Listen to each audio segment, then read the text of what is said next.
Hello students, welcome back to my channel. आज हम पढ़ने जा रहे हैं बायोलॉजी का एक topic that is sexual reproduction in animals. Sexual reproduction in animals. तो अगर हम बात करते हैं बच्चे नाम से ही सेक्सुअल रिप्रोडक्शन, तो रिप्रोडक्शन का मतलब री का मतलब क्या हो गया? Again production means to produce और टू फॉर्म, प्रोड्यूस करना या फिर बनाना। Sexual means by the involvement of sex organs. ठीक है, तो sexual reproduction if we have to define, so we can say that sexual reproduction is the mode of reproduction in which two parents are involved, ठीक है, to produce new young ones. अब बात आती है to parents are involve, तो दोनों parent कौन से होंगे? एक तो मेल पेरेंट एंड फीमेल। क्या होगा? एक मेल होगा और एक क्या होगा बेटा? फीमेल होगा। ठीक है, मेल क्या मैन होगा और फीमेल क्या होगी? वुमेन होगी। तो जो एनिमल जिनके पास मेल सेक्स सेल्स होते हैं उसको क्या बोलेंगे हम? स्पर्म। ठीक है, मेल सेक्स सेल्स को क्या बोलते हैं हम? Sperm, sex cells, sperm, and female sex cell is known as ova, egg और ovum। ठीक है, आपको किसी भी नाम से क्या आप डिफरेंट बुक्स में पढ़ोगे तो आपको अलग अलग नाम से मिल जाएगा। ठीक है, तो फीमेल सेक्स सेल्स क्या होती हैं? ओवा, एग या फिर ओवम बोलते हैं, और मेल सेक्स सेल्स को क्या बोलते हैं हम? स्पर्म बोलते हैं। एक टर्म आती है बच्चे आपकी गैमेट्स। तो गैमेट्स क्या होते हैं? The cells involved in sexual reproduction. The cell which are involved in sexual reproduction is known as gamete. So this sperm is also known as male gamete,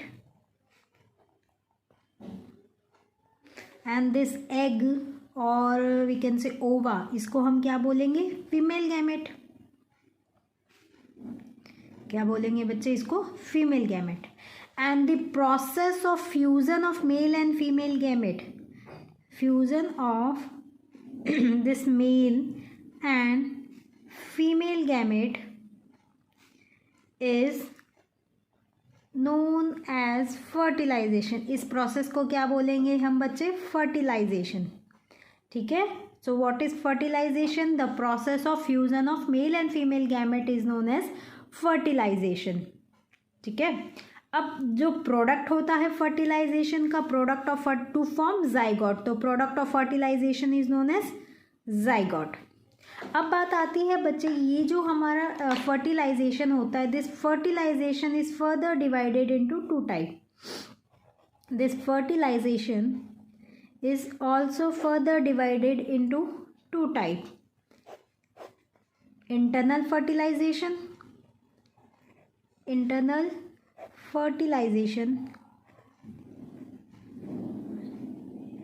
and external fertilization.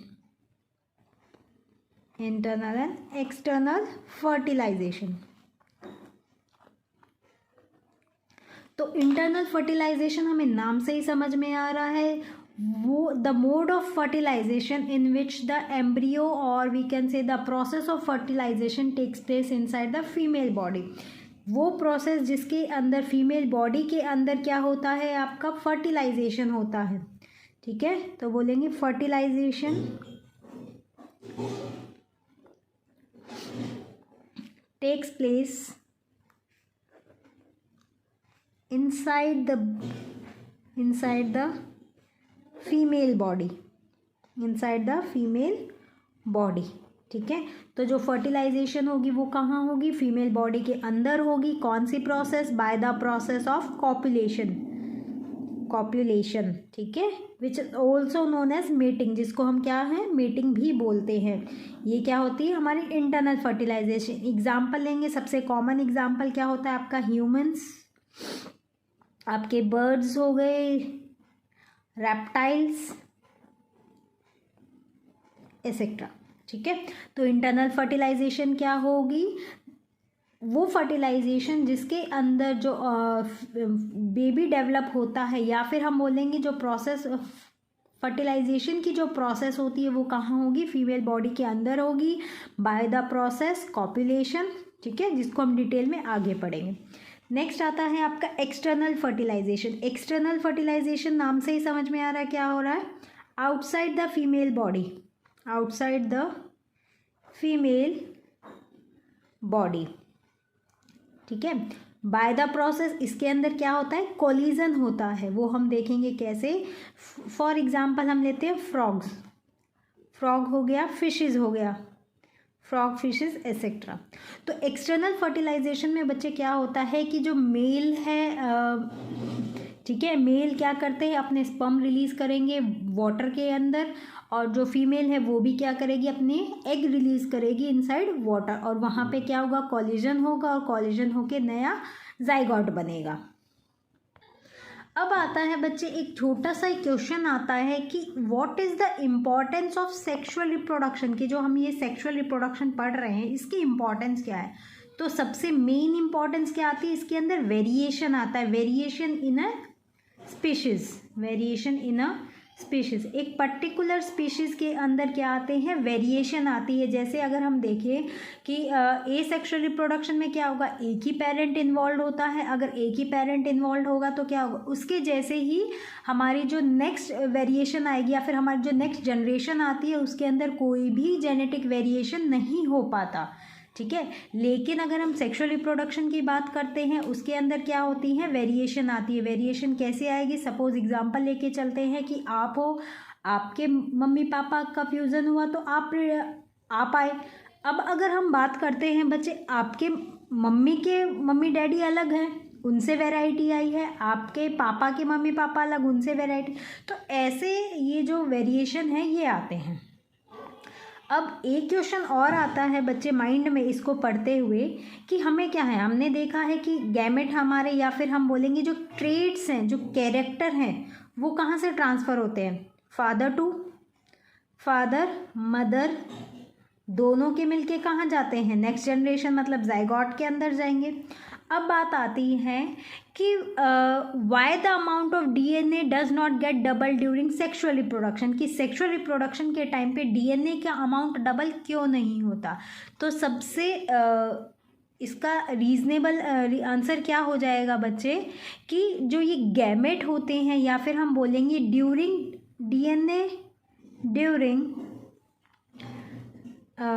DNA transfer, और we can say during genetic transfer.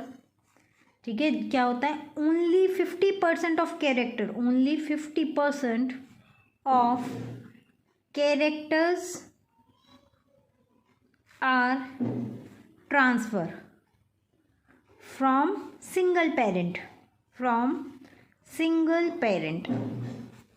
एक example लेके समझते हैं हम इसको। ठीक है, क्या होता है आपका, suppose this is your mother. ठीक है, यहाँ मदर से क्रॉसिंग होती है किसके साथ, फादर के साथ। तो मदर के क्रोमोसोम XX, फादर के क्रोमोसोम XY। तो बच्चे जब भी जाइगोट बनता है तो क्या होगा, ओनली 50%। ठीक है, इसका क्या होगा, 50% मदर का आएगा, और आपका यहाँ से 50% क्या आएगा, फादर का आएगा।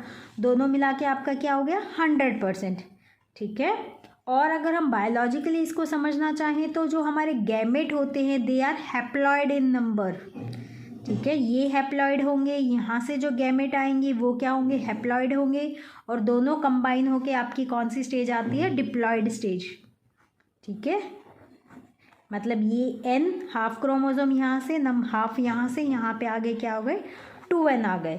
ठीक है, इसीलिए हमारे अगर टोटल नंबर ऑफ क्रोमोसोम्स कितने होते हैं, 46, तो कितने आएंगे, 23 हमारे मदर से आएंगे, और 23 क्रोमोसोम ही हमारे कहाँ से आएंगे, फादर से आएंगे।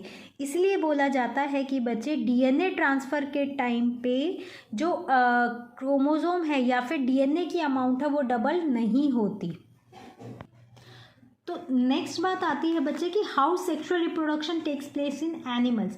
एनिमल के अंदर सेक्सुअल रिप्रोडक्शन होता कैसे। एनिमल तो हम सबसे कॉमन एग्जांपल लेके चलेंगे ह्यूमन बींग्स का। तो एक बार ब्रीफ नोट में देख लेते हैं, डिटेल में हम बाद में पढ़ेंगे। सबसे पहले क्या होता है कि मेल है, ठीक है, male parent will produce male gamete, ठीक है। मेल पेरेंट क्या प्रोड्यूस करेगा बच्चे, मेल गैमेट प्रोड्यूस करेगा, जिसको हम क्या बोलते हैं, sperm, which is known as sperm, पहला स्टेप, ठीक है। अब अगर हम ये स्पर्म है, अगर उसके स्ट्रक्चर को देखें तो बच्चे हमारा स्पर्म कैसा होता है, कुछ इस टाइप का स्ट्रक्चर होता है इसके, और ये क्या होगी इसकी लॉन्ग टेल, ठीक है। तो ये क्या हो गया इसका हेड रीजन। जो आपका स्पर्म होता है वो ये it is divided into 3 part, head, middle piece and tail, ठीक है। टेल का फंक्शन क्या होता है, it only help in movement, इसको मूवमेंट में हेल्प करती है, क्योंकि हमने पढ़ा है स्पर्म क्या करते हैं, मूव करते हैं। लेकिन फैक्ट क्या है बच्चे, दे डू टम्बलिंग जैसे तो अगर इसके 3 पार्ट बताए, ये क्या हो गया आपका स्पर्म का स्ट्रक्चर, जिसमें एक क्या होता है हेड, जिसके अंदर क्या प्रेजेंट होता है आपका न्यूक्लियस, ठीक है। न्यूक्लियस हमें पता है न्यूक्लियस क्या होता है, nucleus is known as the controller of the cell को कंट्रोल करने वाला, ठीक है। मिडिल पीस के अंदर क्या प्रेजेंट होता है, माइटोकॉन्ड्रिया। अब हमें पता है इसको क्या, आपके स्पर्म को एनर्जी की ज़रूरत होती है ट्रैवल करने के लिए, मूव करने के लिए, तो यहाँ पे मिडिल पीस में क्या प्रेजेंट होंगे, आपका माइटोकॉन्ड्रिया प्रेजेंट होता है, और टेल मूवमेंट में हेल्प करती है। तो अगर हम सेक्सुअल रिप्रोडक्शन के स्टेप्स की बात करें तो सबसे पहला स्टेप क्या हो गया कि जो मेल पेरेंट है वो क्या करेगा, मेल गैमेट रिलीज करेगा, जिसको हम क्या बोलते हैं, स्पर्म।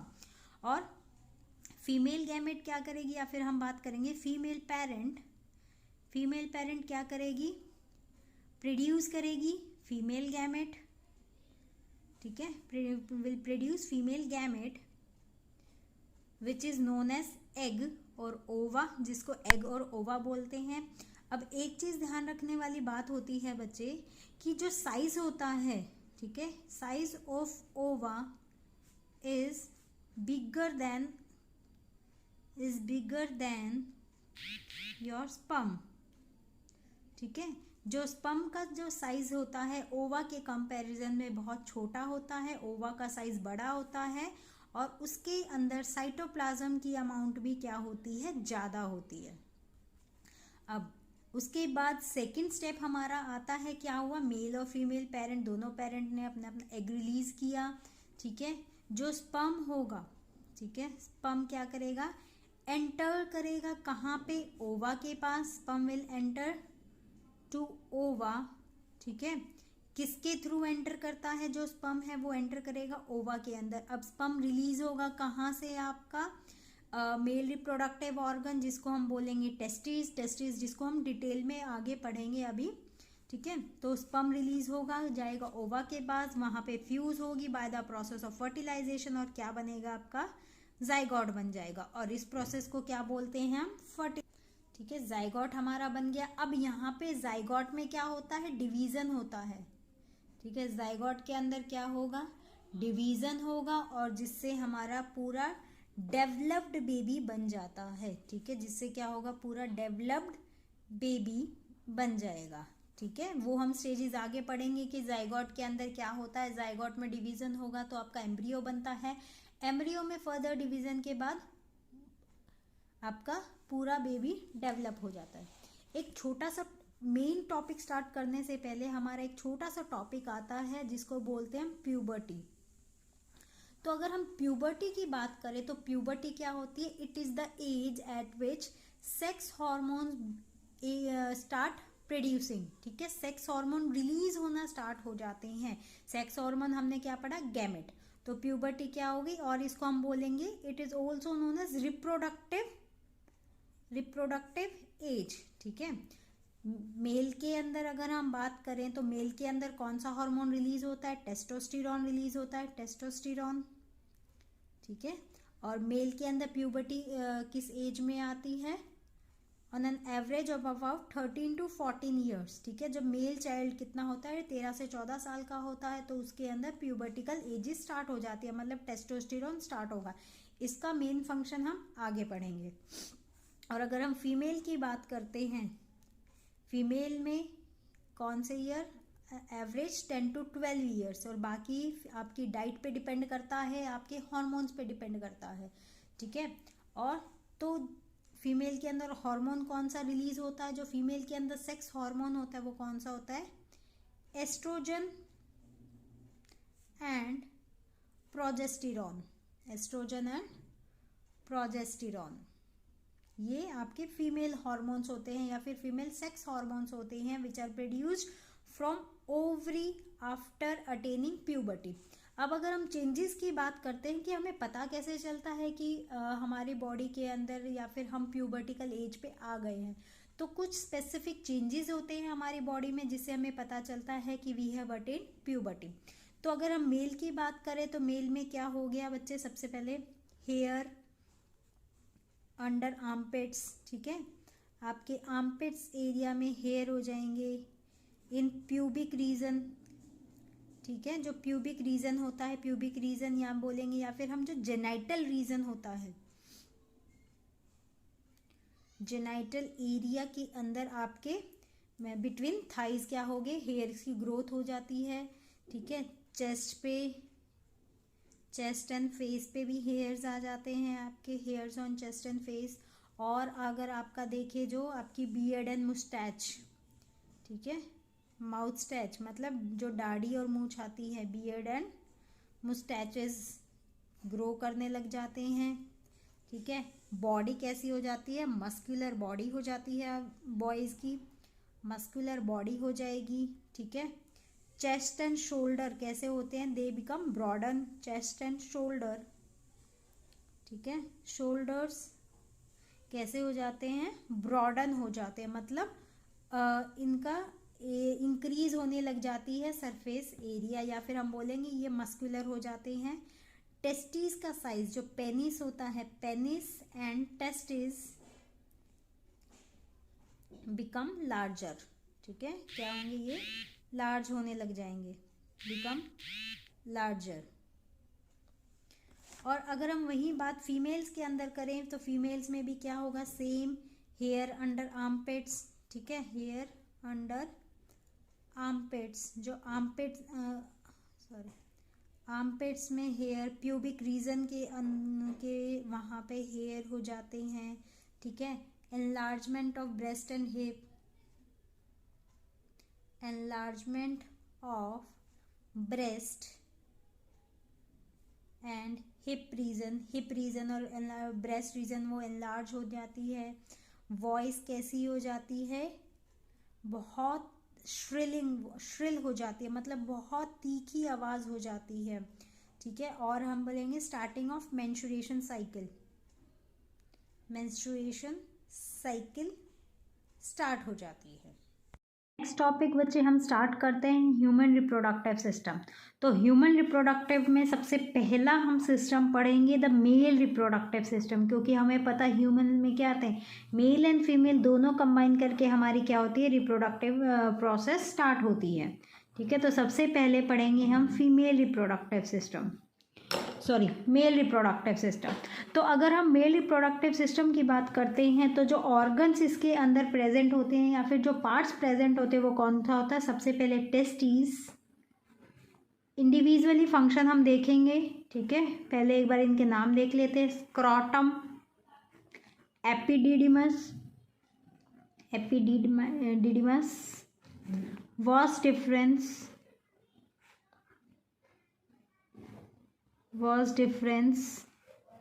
जिसको हम क्या बोलते हैं, स्पर्म डक्ट, ठीक है। वॉस डिफरेंस का ही दूसरा नाम क्या हो जाता है बेटा, स्पर्म डक्ट।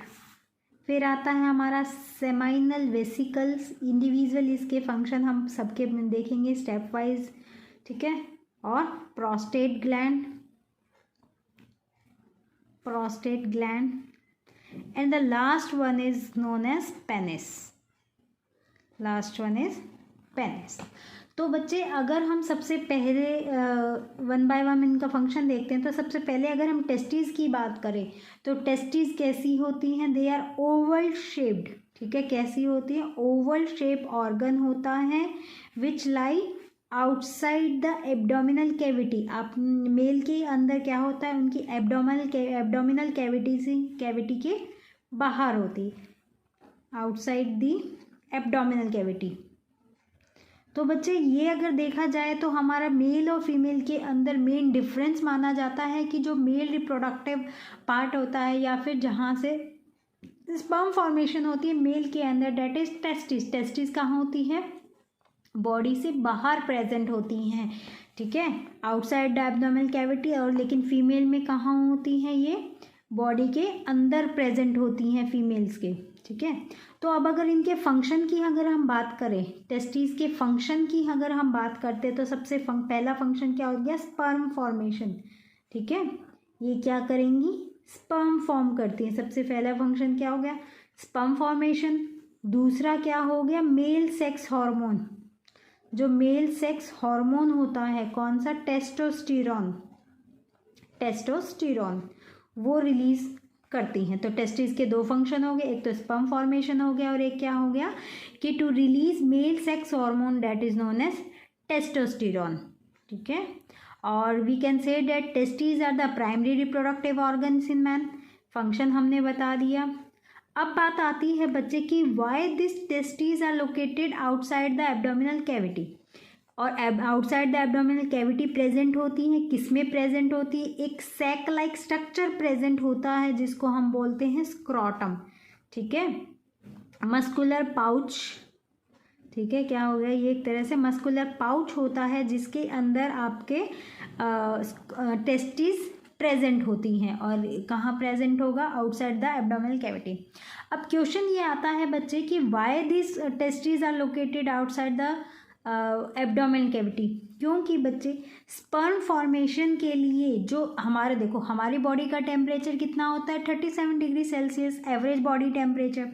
तो स्पर्म फॉर्मेशन के लिए जो हमारी बॉडी टेम्परेचर होता है उससे मिनिमम 2 से 3 डिग्री सेल्सियस 3 डिग्री टेम्परेचर हमें क्या चाहिए, स्पर्म फॉर्मेशन के लिए कम ज़रूरत होती है। तो इसलिए in order to maintain the proper temperature for the sperm formation these testes are located outside the abdominal cavity, ठीक है।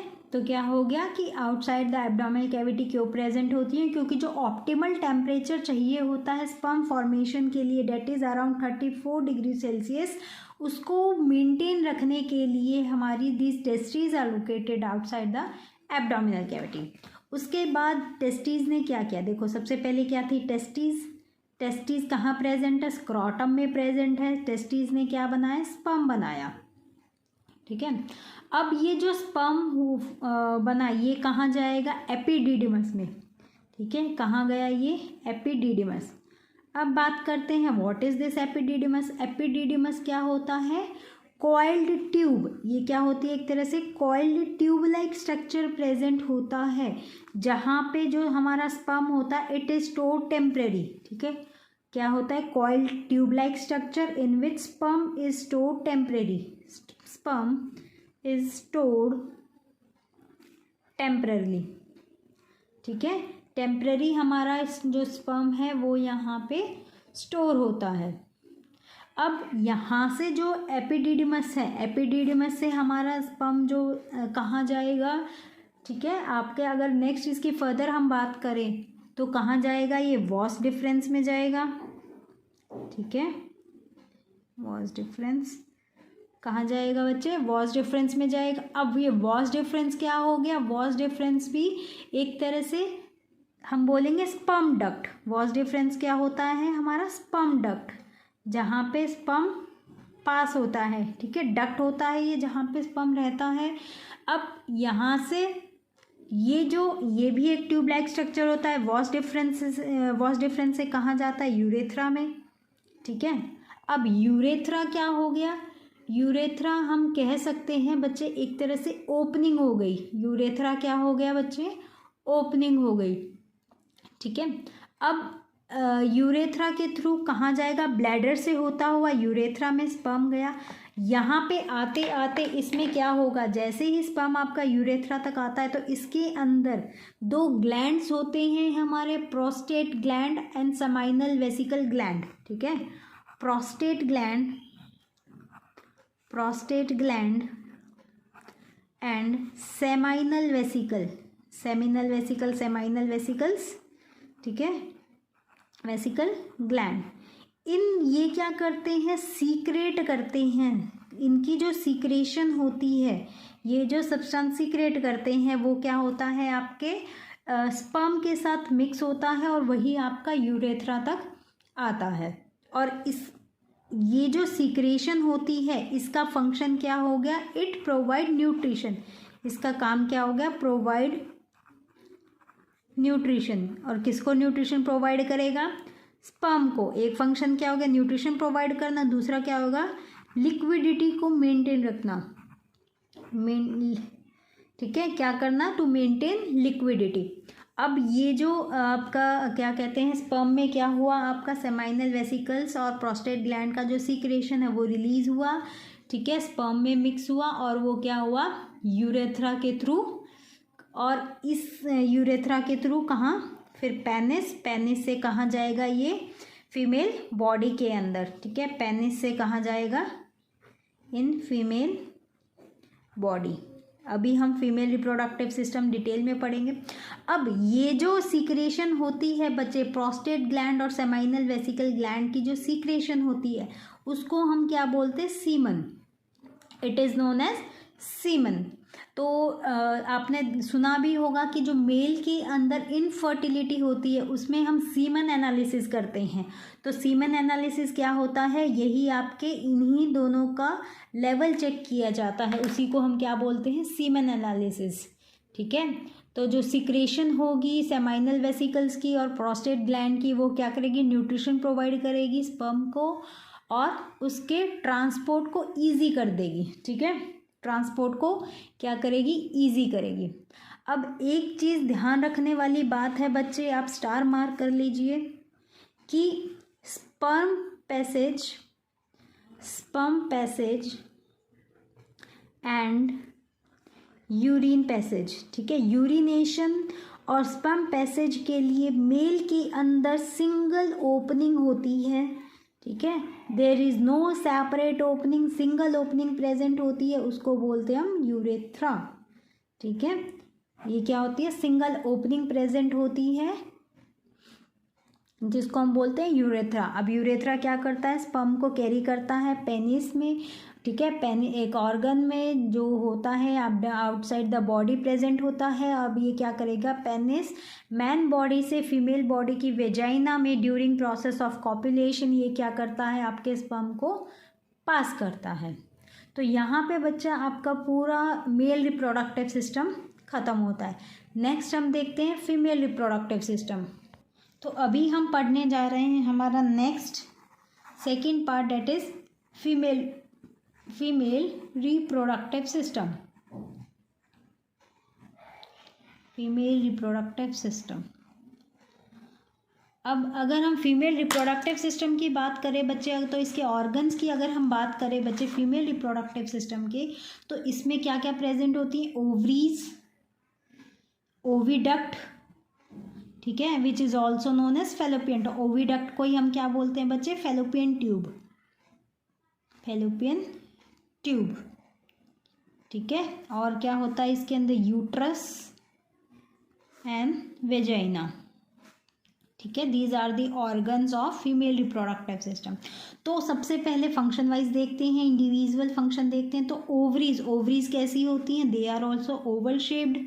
ठीक है, ओवल शेप का क्या होते हैं, they are oval shaped organ which are present inside the abdominal cavity. Male में हमने देखा था they are present outside the abdominal cavity, और फीमेल्स में क्या प्रेजेंट हो, they are present inside the abdominal cavity.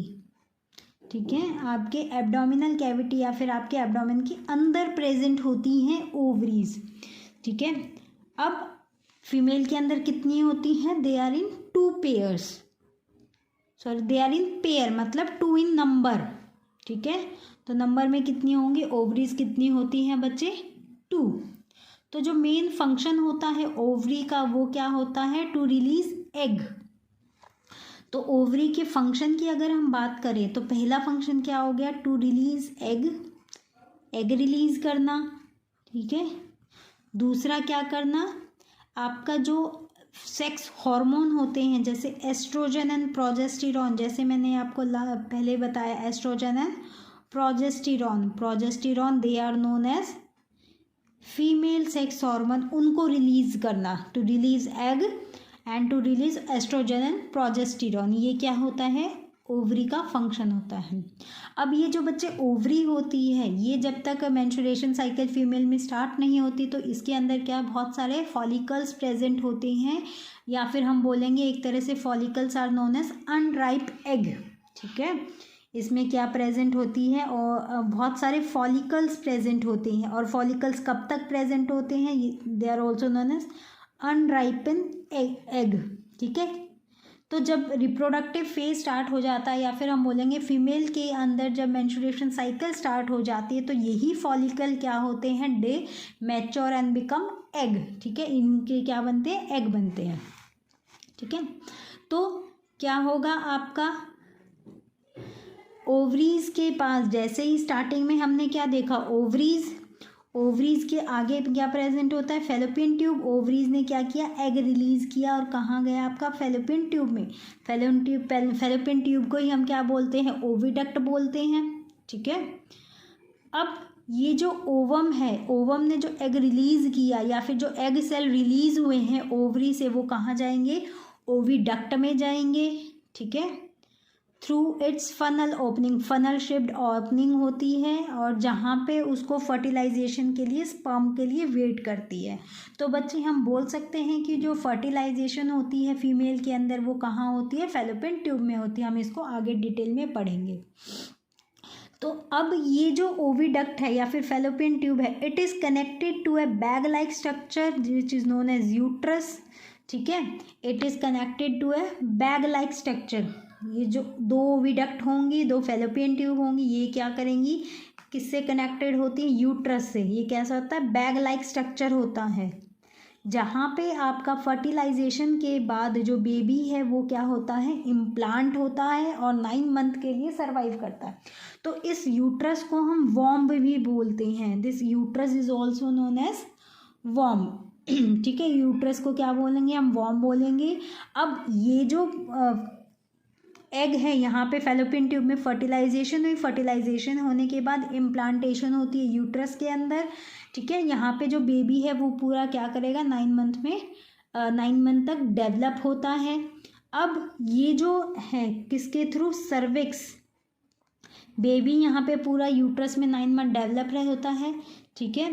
तो अब ये जो यूट्रस है, this is connected to a another narrow opening, जिसको बोलते हैं हम cervix, which is also connected to vagina, ठीक है। जो हम वेजाइना से कनेक्टेड है, which is also known as birth canal, ठीक है, जिसको हम बर्थ कैनाल भी बोलते हैं। और इसी वेजाइना के थ्रू क्या होता है, स्पर्म एंटर करता है फीमेल बॉडी में bye the process of copulation, copulation बोलेंगे या फिर मेटिंग बोलेंगे। उस प्रोसेस के थ्रू जो आपका क्या है, स्पर्म है, वेजाइना के थ्रू बॉडी में आता है। कहाँ जाता है, वेजाइना से सर्विक्स में जाएगा, यूट्रस में जाएगा और फेलोपियन ट्यूब में। फेलोपियन ट्यूब में ही मेन जो एक्चुअल प्रोसेस होती है फर्टिलाइजेशन की, वो होती है। अब जैसे मैंने आपको बच्चे एक पॉइंट मेल रिप्रोडक्टिव सिस्टम में बताया, तो ऐसी फीमेल रिप्रोडक्टिव सिस्टम में भी क्या है कि आपका यूरिन पैसेज, ठीक है, urine passage and vaginal opening. Vaginal opening मतलब आपके वेजाइना को स्पर्म के लिए जो ओपनिंग होती है, इनके लिए अलग अलग क्या होते हैं, देयर आर डिफरेंट ओपनिंग, ठीक है। दोनों की ओपनिंग सेम नहीं होती, तो हम बोलेंगे urine passage and vaginal opening are separate, ठीक है, सेम नहीं होती। तो ये चीज़ ध्यान रखोगे, फीमेल के अंदर 2 ओपनिंग होती हैं, ठीक है, और लेकिन मेल के अंदर क्या होती है बच्चे, एक ही ओपनिंग प्रेजेंट होती है। नेक्स्ट हम अब थोड़ा देखते हैं कैसे हमारे जो प्रोसेसेस हैं वो होती हैं। तो सबसे पहला जब हम रिप्रोडक्शन की बात करते हैं तो सबसे पहला स्टेप होता है बच्चे फर्टिलाइजेशन। जब हम रिप्रोडक्शन की बात करेंगे तो सबसे मेन फंक्शन या फिर सबसे पहला फंक्शन क्या होता है? फर्टिलाइजेशन। फर्टिलाइजेशन, और ये फर्टिलाइजेशन का मतलब क्या हो गया? Fusion of male and female gamete. Fusion of male and female gamete, ठीक है। Fusion of male and female gamete is known as fertilization. और ये फर्टिलाइजेशन प्रोसेस कहाँ होती है? It takes place in fallopian tube, ठीक है। फैलोपियन ट्यूब में एग, ओवरी से एग रिलीज होता है, वेजाइना के थ्रू स्पर्म आता है, और फैलोपियन ट्यूब में आपका क्या होता है? फर्टिलाइजेशन होती है, ठीक है। आफ्टर फर्टिलाइजेशन ये कहाँ जाता है? ये जो एग, फर्टाइल एग है, फर्टिलाइज फैलोपियन ट्यूब है, ठीक है, इसका प्रोडक्ट यहाँ पे आ गया। इसके प्रोडक्ट को क्या बोलेंगे हम? Zygote. The product of fertilization, zygote is what? Product of fertilization. Product of fertilization is known as zygote. अब ये जो जाइगोट है बच्चे, ये कहाँ जाएगा? अब इस जाइगोट के अंदर क्या होता है? डिवीज़न होता है, ठीक है। अब जाइगोट में डिवीज़न होगा, डिवीज़न होने के बाद ये क्या बन जाता है? एम्ब्रियो, ठीक है। डिवीज़न होने के बाद क्या बन गया? एम्ब्रियो। अब ये जो प्रोसेस होती है बच्चे कि हम बोल सकते हैं कि द एम्बेडिंग ऑफ एम्ब्रियो, ठीक है, the embedding of embryo, embedding of embryo in the thick lining of uterus, thick lining of uterus is known as implantation. इसको क्या बोलेंगे हम? known as implantation. तो इम्प्लांटेशन आपका कहाँ हुआ? यूट्रस के अंदर। तो फर्टिलाइजेशन होती है आपके फैलोपियन ट्यूब के अंदर, और आपका इम्प्लांटेशन होता है कहाँ पे? यूट्रस के अंदर होता है। अब इम्प्लांटेशन के बाद क्या होता है बच्चे? एक special disc like tissue develop होता है किस किस के बीच में? यूट्रस वॉल, आपकी यूट्रस वॉल, फीमेल की यूट्रस वॉल, और किसके बीच में? आपके फीटस के बीच में या फिर एम्ब्रियो के बीच में क्या होती है? एक special disc like tissue develop हो जाता है जिसको हम बोलते हैं प्लासेंटा, ठीक है। क्या बोलेंगे हम? प्लासेंटा।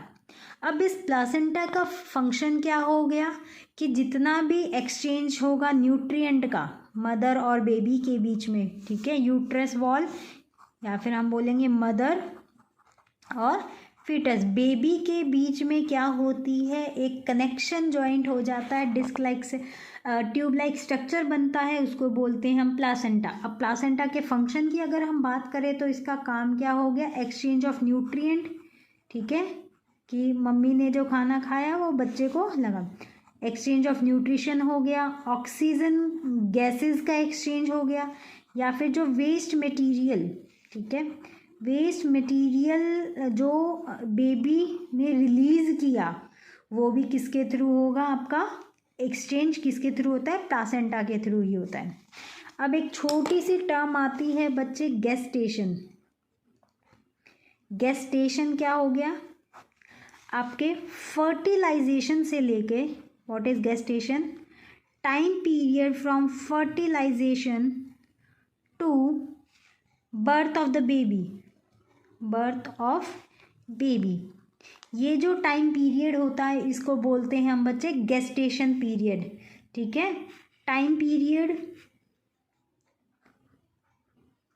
पीरियड, ठीक है, कहाँ से कहाँ तक? From fertilization to birth of a baby. Fertilization से जब तक बेबी का बर्थ होता है, तो ह्यूमंस में ऑन एन एवरेज देखा जाए तो कितना होता है? ये 9 मंथ्स का, ठीक है, 9 मंथ्स, और we can say about 38 weeks, ठीक है, 9 मंथ्स या फिर 38 वीक। अब जब बेबी पूरा डेवलप हो जाता है तो क्या होती हैं बच्चे? इस गेस्टेशन पीरियड के टाइम पे या फिर जैसे जैसे गेस्टेशन पीरियड ख़त्म होने को होता है, हम बोलेंगे कि जब हमारी बच्चे की डिलीवरी होने को होती है तो क्या होता है? जो स्ट्रॉन्ग मसल्स होती हैं यूट्रस की, वो क्या करती है? कॉन्ट्रैक्ट करती हैं। कॉन्ट्रैक्शन के कारण जो बेबी है वो क्या होता है, फीमेल बॉडी से बाहर आता है और उसी को हम क्या बोलते हैं, लेबर पेन बोलते हैं। आई होप आपको समझ में आया होगा यहाँ तक। ठीक है, अब देखते हैं हम मेंस्ट्रुएशन साइकिल इन फीमेल। ठीक है, नेक्स्ट टॉपिक हमारा आता है मेंस्ट्रुएशन। ठीक है, मेंस्ट्रुएशन और we can say menstrual flow. तो बच्चे अब हमने देखा कि मेंस्ट्रुएशन साइकिल, देखो हमने पहले अभी तक क्या देखा कि फर्टिलाइजेशन होती है, एग क्या होता है, एग रिलीज होता है, और फीमेल के अंदर जो ये रिलीज ऑफ एग होता है, the process of egg release, इसको क्या बोलते हैं हम, it is known as ovulation. ठीक है, ये कब होता है, ओव्यूलेशन के टाइम पे होता है। और ये ओव्यूलेशन कब होता है, जैसे फीमेल के अंदर जो मेंस्ट्रुएशन साइकिल होती है, मेंस्ट्रुएशन फ्लो, ठीक है, जो साइकिल होती है वो कितनी डेज़ की होती है, ऑन एन एवरेज 28 डेज़ की होती है। तो 28 डेज़ का जो मिड 14th डे होता है, मिड 14th डे पे आपका क्या होता है, एग रिलीज होता है, and this process of release of egg is known as ovulation. ठीक है, इसको क्या बोलते हैं, ओव्यूलेशन। अब ओव्यूलेशन से पहले क्या होता है अगर हम बात करें बिफोर ओव्यूलेशन, ठीक है, ओव्यूलेशन से पहले क्या होगा, जो यूट्रस की वो यूट्रस है, यूट्रस जो वॉल होती है या फिर inner lining of uterus, we can say inner lining of uterus कैसी हो जाती है, become thick.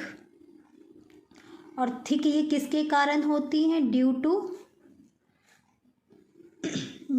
Accumulation of blood vessels. ठीक है, ड्यू टू ब्लड वेसल, जो हम ब्लड वेसल्स है वो वहाँ पे एक्यूमुलेट होती हैं, इकट्ठी हो जाती हैं बच्चे। ठीक है, जो ब्लड वेसल्स है, ब्लड कैपिलरीज हैं, वो वहाँ पे इकट्ठी हो जाती है। और ये किस लिए होती हैं, ये क्या बना लेती हैं, ये ब्लड वेसल्स इकट्ठी होकर कुशन लाइक स्ट्रक्चर बना लेती हैं, कुशन लाइक स्ट्रक्चर बनाती हैं, ताकि जब एग रिलीज होके आए, ठीक है, कुशन लाइक स्ट्रक्चर बनता है ताकि जब एग रिलीज होके आए तो वो उनको प्रोटेक्शन प्रोवाइड कर सके। ठीक है, जैसे आपने देखा आप कहीं कोई सॉफ्ट सी चीज़ लेके आते हो तो उसको कहाँ रुई में या फिर गद्दे वद्दे में रैप करके रखते हो ताकि वो इंजुरी ना आए। इन द सेम वे जो ये यूट्रस है, जब तक वो क्या आता है, एग रिलीज होके नहीं आता। अब ये तो क्या है, बिफोर बिफोर ओव्यूलेशन, उसके बाद क्या होगा, ओव्यूलेशन हुआ, ठीक है, एग रिलीज हो गया। अब ये जो एग है ये क्या करता है बच्चे, आपका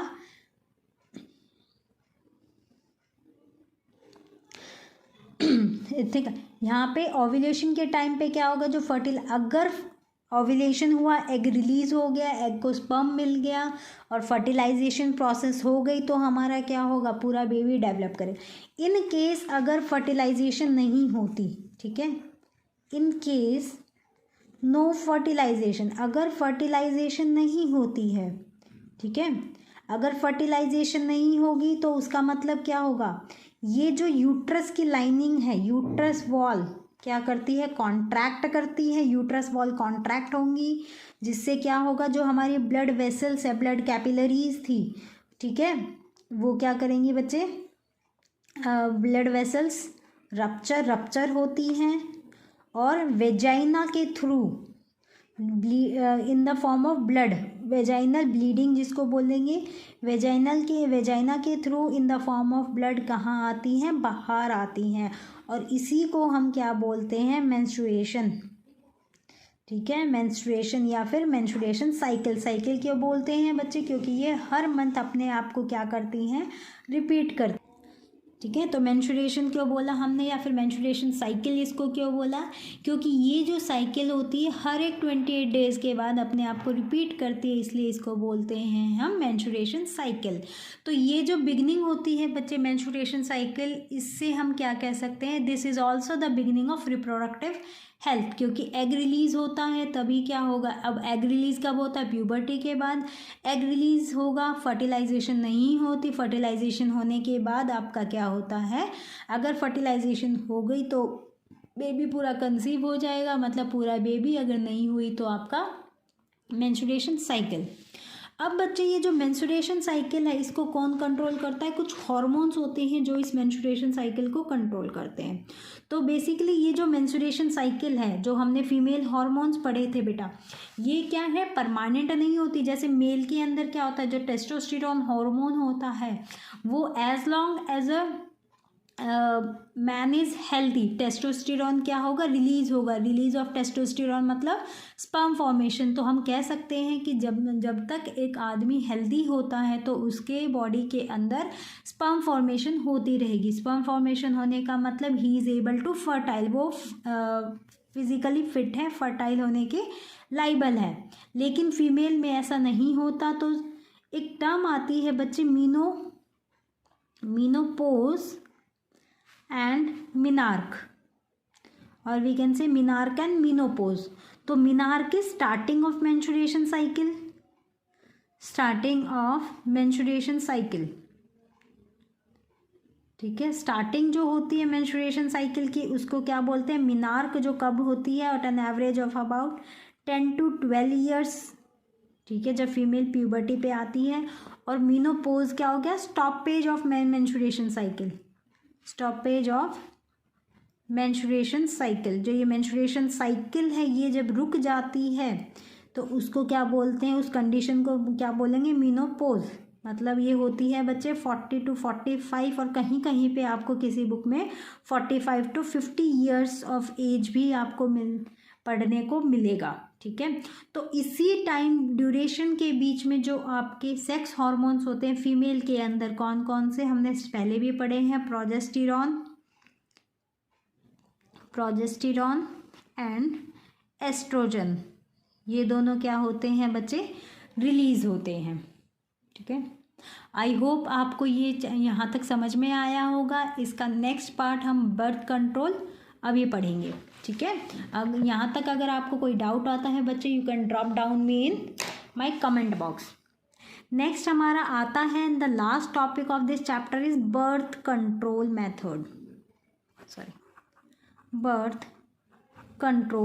मेथड्स, ठीक है, बर्थ कंट्रोल मेथड। अब बात आती है बच्चे, अब जैसे ही हमने टॉपिक का नाम लिखा तो शायद आपके दिमाग में ये बात आ गई होगी कि बर्थ कंट्रोल ज़रूरी क्यों है। तो बच्चे देखो, सबसे पहली बात तो क्या होती है, बर्थ कंट्रोल होगा तो आपकी क्या, आपने एक गवर्नमेंट पॉलिसी भी सुनी होगी, हम दो हमारे दो, या फिर स्मॉल फैमिली या हैप्पी फैमिली। अब कॉमन सी बात है, अगर आपके घर पे सपोज करो कोई फ्रूट आते हैं, कोई वेजिटेबल या फिर कुछ सामान आता है, तो अगर आपके घर पे एक बच्चा है तो क्या होगा, आप उसकी अच्छे से केयर कर पाओगे। अगर ज़्यादा बच्चे होंगे तो उनकी केयर नहीं आ पाती। और हम कह सकते हैं पॉवर्टी के कारण भी क्या होता है, इनएडुकेट क्लोथिंग होगी, सफिशिएंट फूड नहीं मिल पाता, पॉवर्टी के कारण पुअर एजुकेशन, ठीक है। तो उन सब चीज़ों को कंट्रोल करने के लिए भी सबसे मेन चीज़ क्या होती है, हमारी पॉपुलेशन को कंट्रोल करने के लिए जो बर्थ कंट्रोल मेथड है they are necessary.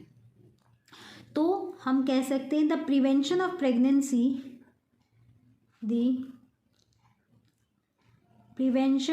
Pregnancy in women, ठीक है, इज नोन एज कॉन्ट्रासेप्शन। इसको क्या बोलते हैं बच्चे हम, कॉन्ट्रासेप्शन। फीमेल के अंदर प्रेगनेंसी को रोकना क्या होता है, कॉन्ट्रासेप्शन। तो मेन अगर हम कॉन्ट्रासेप्टिव मेथड्स की बात करें बच्चे, तो हमारे मेन मेथड कौन से होते, there are 3 main method, barrier method, second one is chemical method, and the last one is surgical method.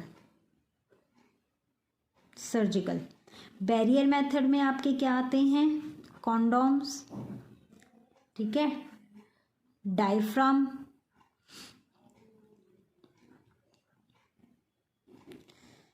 Condom and diaphragm, ये क्या है आपके बैरियर मेथड है, ठीक है। जैसे इसमें क्या क्या यूज़ होते हैं, कॉन्डोम्स आपके मेल के थ्रू यूज़ किए जाते हैं by putting as a covering on their penis, ठीक है, जिसको हिंदी में आप निरोध भी बोलते हो। जो डायफ्राम होते हैं दे आर, ये कैप लाइक स्ट्रक्चर होती है which are used by females, और जो ये क्या करती हैं अपनी वेजाइना में पुट करती हैं सर्विक्स में। अब इसका फ़ायदा क्या होता है बच्चे, एक तो ये क्या करती हैं, स्पर्म और ओवा को फ्यूज़ नहीं होने देती। दूसरा इसका मेन फ़ायदा क्या है कि they help in preventing sexually transmitted disease. जो STDs होती हैं, सेक्सुअली ट्रांसमिटेड डिजीज़ होती हैं, उनको भी नहीं ट्रांसमिट होने देती। नेक्स्ट हमारे मेथड्स आते हैं केमिकल मेथड्स। केमिकल मेथड में भी बच्चे हमारे दो टाइप की पिल्स आती हैं। एक तो ओरल पिल्स होती हैं बच्चे, और एक होती हैं वेजाइनल पिल्स। ठीक है, oral pills and vagina pills. जैसे कॉमन एग्जांपल आपका लेते हैं आई पिल, ठीक है, माला डी आई पिल। तो कुछ पिल्स जो बाय माउथ ली जाती हैं वो होती हैं ओरल पिल्स और वेजाइनल पिल्स। बस इनकी साइड इफ़ेक्ट, इनका हर एक बॉडी में बच्चे अपना साइड इफ़ेक्ट होता है, सबकी बॉडी में शूट नहीं कर पाती। मेन चीज़ क्या होती है, they do not help in preventing, they do not help in preventing STDs। ठीक है, जो सेक्सुअली ट्रांसमिटेड डिजीज़ होती हैं उनको ये नहीं रोक पाती। फिर आता है हमारा सर्जिकल मेथड। सर्जिकल मेथड भी हमारा दो टाइप का हो गया बच्चे, वैसेक्टॉमी एंड ट्यूबेक्टॉमी। तो नाम से ही हमें समझ में आ रहा है वैसेक्टॉमी कहाँ होती है, मेल के अंदर। मेल में क्या, जो मेल का जो वॉस डिफरेंस होता है, मेल में जो वॉस डिफरेंस होता है बच्चे, उसको क्या कर देते हैं, ये it is a cut and tie method. ठीक है, क्या होता है सर्जिकल में, क्या होता है, कट एंड टाई। ठीक है, क्या करेंगे, वॉस डिफरेंस को कट करके टाई कर देंगे, तो जिससे स्पर्म फॉर्म तो होगा लेकिन वो आपके पेनिस के थ्रू फीमेल बॉडी में नहीं जा पाएगा। और ट्यूबेक्टॉमी नाम से ही समझ में आ रहा है, फीमेल के अंदर ट्यूब प्रेजेंट होती है, तो याद रखोगे ट्यूबेक्टॉमी किसके अंदर होती है, फीमेल के अंदर। तो इसके अंदर क्या करते हैं, आपकी जो फेलोपियन ट्यूब है, फेलोपियन ट्यूब, उसको कट करके टाई कर देते। ठीक है, एक और मेथड आता है बच्चे आपका IUCD। ठीक है, intra uterine contraceptive device, intra uterine contraceptive device. ठीक है, तो इसमें सबसे कॉमन एग्जांपल आता है आपका कॉपर टी। क्या होता है बच्चे, ये डॉक्टर जो है उनकी हेल्प से ही होता है कि जो फीमेल की वेजाइना होती है वहाँ पे एक टी शेप का स्ट्रक्चर, एक इंस्ट्रूमेंट इम्प्लांट किया जाता है, जिससे फर्दर आपका क्या होता है, एग आपका फेलोपियन ट्यूब तक नहीं आ पाता। ठीक है, तो आई होप बच्चे आपको यहाँ तक समझ में आया होगा। In case if you have any doubt please drop down in my comment section. Thank you.